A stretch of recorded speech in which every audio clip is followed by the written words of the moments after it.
Do you ever notice that sometimes when you follow Jesus, it requires you to exercise a certain amount of faith that's a little crazy, that's a little outrageous? In Mark chapter 5, there are a couple of people that approach Jesus with outrageous, crazy faith, and Jesus responds to them by unleashing some outrageous, crazy truth. The first is a guy named Jairus, and Jairus is this respected religious leader.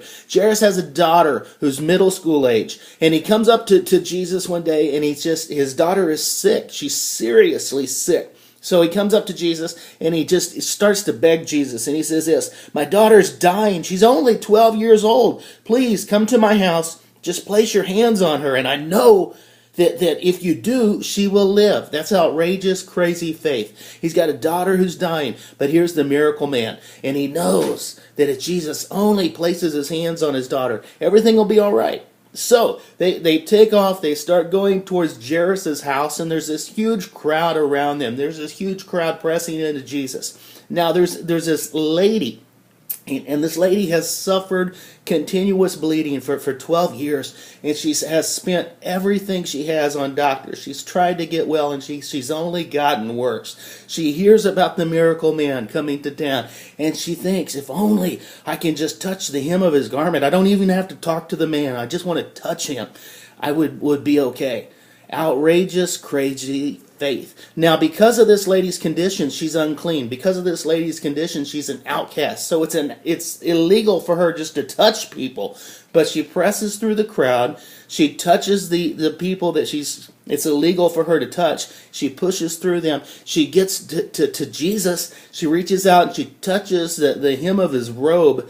And the instant that she does, she's healed. The instant that she does, she is immediately whole, and she knows it.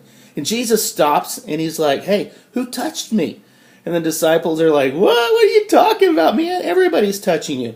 But only one touched him with expectation. Only one, the lady with the outrageous, crazy faith. And Jesus looks down at her, and she's shaking with fear. She's shaking with amazement. And he says this: "Daughter, you are well because you dared to believe. Go in peace and stay well." Incredible story. And she goes, she's healed because of her crazy, outrageous faith. They finally get to the home of Jairus. And the people come out and they're like, it's too late. The girl is dead. And people are mourning and people are upset. And Jesus tells them, no, she's not dead. She's only asleep.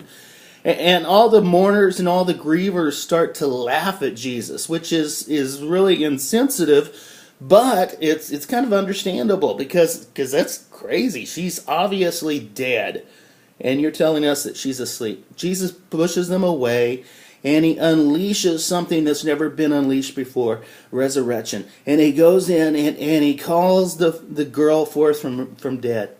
And she's resurrected from the dead. He responds to the Father's outrageous, crazy faith. It's an incredible thing.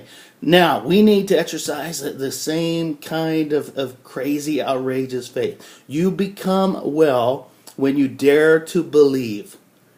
Go in peace and stay well. Giddy up.